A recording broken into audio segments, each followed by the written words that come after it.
IBS, irritable bowl syndrome. കേൾക്കുമ്പോൾ നമുക്ക് വലിയ അസുഖമായിട്ട് തോന്നാം. നമ്മുടെ ചുറ്റുമുള്ള ആൾക്കാരിൽ പറയപ്പെടാറില്ലേ, എനിക്ക് IBS ഉണ്ട് എന്നത്.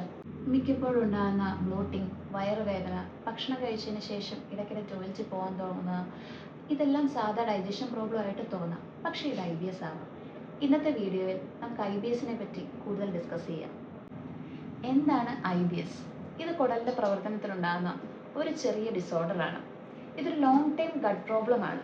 എന്നാൽ ഇതൊരു സീരിയസ് ഡിസീസ് കണ്ടീഷനോ ഒന്നുമല്ല. ചിലപ്പോൾ നിങ്ങളുടെ ഗട്ട് വളരെ സെൻസിറ്റീവ് ആയിരിക്കാം. ഇതൊരു ഫങ്ഷണൽ പ്രോബ്ലം ആണ്. ടെസ്റ്റ് ചെയ്താൽ, അതായത് കൊളോണോസ്കോപ്പി, എൻഡോസ്കോപ്പി ചെയ്യുന്ന വഴി പ്രത്യേകിച്ച് പ്രശ്നങ്ങളൊന്നും കാണിക്കണമെന്നില്ല. IBS ഉള്ളവരിൽ സാധാരണയായി കാണുന്ന ലക്ഷണങ്ങളാണ് ബ്ലോട്ടിംഗ്, വയറുവേദന, ഡയറിയ, കോൺസ്റ്റിപ്പേഷൻ അല്ലെങ്കിൽ ഡയറിയയും കോൺസ്റ്റിപ്പേഷനും മാറി മാറി വരിക എന്നിവയൊക്കെ. രാവിലെ പോകുന്നതിന് മുമ്പ് ഒരു 2-3 തവണ ടോയ്ലറ്റിൽ പോകാൻ തോന്നുന്നതൊക്കെ ഇത് IBSൻ്റെ ക്ലാസിക് സൈനാണ്. IBS 3 തരത്തിലാണുള്ളത്. IBS D, ഡയറിയ കൂടുതലായി കാണപ്പെടുക. IBS C, കോൺസ്റ്റിപ്പേഷൻ കൂടുതലായി കാണിക്കുക. IBS M, ഡയറിയും കോൺസ്റ്റിപ്പേഷനും കൂടി ഉള്ളതാണ് IBS M. IBS ഉണ്ടാകാൻ പല കാരണങ്ങളുണ്ട്. അതിൽ മോസ്റ്റ് ഇമ്പോർട്ടൻ്റ് ആയിട്ടുള്ളൊരു കോസാണ് സ്ട്രെസ്. പല ടെൻഷനുകൾ, അതുപോലെ തന്നെ പേഴ്സണൽ ആൻഡ് വർക്ക് പ്ലേസിലെ സ്ട്രെസ്സുകൾ, ഓവർ തിങ്കിങ്, ഇതൊക്കെ നേരിട്ട് വയറിനെ ബാധിക്കുന്നുണ്ട്. ഗട്ട് ഒരു സെക്കൻഡ് ബ്രെയിനാണ്.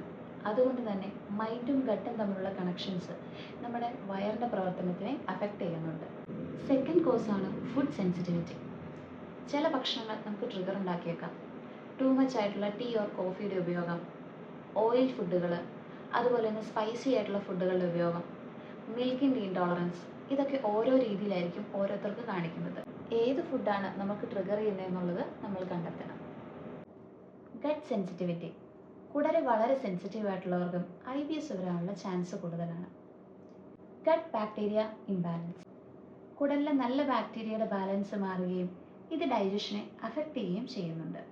കുടലിലെ ഇൻഫെക്ഷൻ. ചിലർക്ക് ഫുഡ് ഇൻഫെക്ഷന് ശേഷം IBS രൂപപ്പെടാം.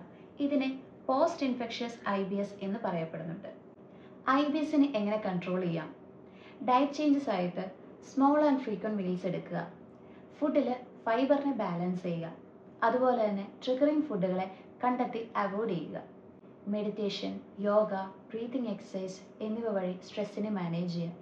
മൈൻഡ് കാമാണെങ്കിലേ ഗട്ടും കാമായിട്ടിരിക്കത്തുള്ളൂ. 7 to 8 hours sleep pattern follow ചെയ്യുക. മിനിമം ഒരു 30 minutes എങ്കിലും വാക്കിംഗ് ഉണ്ടായിരിക്കുക.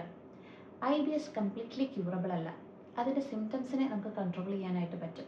Self medications എടുക്കാതിരിക്കുക. IBS ഉണ്ടാകുന്നത് സാധാരണയായി stress, triggering food, gut problems എന്നിവ ചേർന്നാണ്. ഈ പറഞ്ഞവയെല്ലാം ഫോളോ ചെയ്തിട്ടും സ്റ്റിൽ ഗ്യാസ്, ബ്ലോട്ടിംഗ് എന്നിവ മാറുന്നില്ലെങ്കിൽ ഡോക്ടേഴ്സും ഡയറ്റീഷ്യൻസും റെക്കമെൻഡ് ചെയ്യുന്ന ഒരു ഡയറ്റ് പാറ്റേൺ ആണ് low FODMAP diet. Low FODMAP എന്നാൽ fermentable oligosaccharides, disaccharides, monosaccharides and polyols. സിമ്പിളായിട്ട് പറഞ്ഞാൽ ഇവ ചില കാർബോഹൈഡ്രേറ്റുകളുടെ ഗ്രൂപ്പുകളാണ്. കടലിൽ പെട്ടെന്ന് ഫെർമെൻ്റ് ആകാത്ത ചില കാർബോഹൈഡ്രേറ്റുകൾ ഗ്യാസ് ഉണ്ടാക്കുകയും ബ്ലോട്ടിംഗ് വരുത്തുകയും IBS സിംറ്റത്തിനെ വേഴ്സൺ ചെയ്യുകയും ചെയ്യുന്നു. ലോ ഫോഡ്മാപ്പ് ഡയറ്റ് എങ്ങനെ ഫോളോ ചെയ്യാം? ഫസ്റ്റ് ഫേസ് ആണ് എലിമിനേഷൻ ഫേസ്. 2 to 6 weeksലോട്ടാണ് എലിമിനേഷൻ ഫേസ് നോക്കുന്നത്. ഹൈ ഫോഡ്മാപ്പ് ഫുഡുകൾ മുഴുവനായി ഒഴിവാക്കുക. ശരീരത്തിലെ ലക്ഷണങ്ങൾ കുറയുന്നുണ്ടോ എന്നുള്ളത് ശ്രദ്ധിക്കുക. Second phase reintroduction phase. ഓരോ ഭക്ഷണവും ഓരോന്ന് വീതം പരീക്ഷിച്ച് നോക്കുക. ഏത് ഭക്ഷണം പ്രശ്നം ഉണ്ടാക്കുന്നു എന്ന് മനസ്സിലാക്കുക. പ്രശ്നം ഉണ്ടാക്കുന്നുണ്ടെങ്കിൽ ആ ഭക്ഷണം വീണ്ടും ഒഴിവാക്കുക. തേർഡ് ഫേസ് ആണ് മെയിൻ്റെനൻസ് ഫേസ്. നിങ്ങൾക്ക് പ്രശ്നമില്ലാത്ത ഭക്ഷണം കണ്ടെത്തി അത് സ്ഥിരമായി ഡയറ്റിൽ ഇൻക്ലൂഡ് ചെയ്ത് പോവുക. ഇവ വഴി നമുക്ക് ബ്ലോട്ടിംഗ് അല്ലെങ്കിൽ ബൗൾ മൂവ്മെൻറ്റ് മെച്ചപ്പെടുത്തുക, ഗ്യാസ് ഇഷ്യൂസ് ഇവയൊക്കെ കുറയ്ക്കാനായിട്ട് സാധിക്കും. ലോ ഫോഡ്മാപ്പ് ഒരു ടെമ്പററി ടൂളാണ്. നിങ്ങളുടെ ഗട്ട് എന്തൊക്കെ ടോളറേറ്റ് ചെയ്യുന്നു എന്ന് കണ്ടെത്താൻ ഒരു ഫുഡ് ഡയറി മെയിൻറ്റെയിൻ ചെയ്യുക. ലോ ഫോഡ്മാപ്പ് വളരെ കറക്റ്റായി ഫോളോ ചെയ്ത് കഴിഞ്ഞാൽ നമ്മുടെ IBS സിംറ്റംസിനെ കൺട്രോൾ ചെയ്യാനായിട്ട് സാധിക്കും.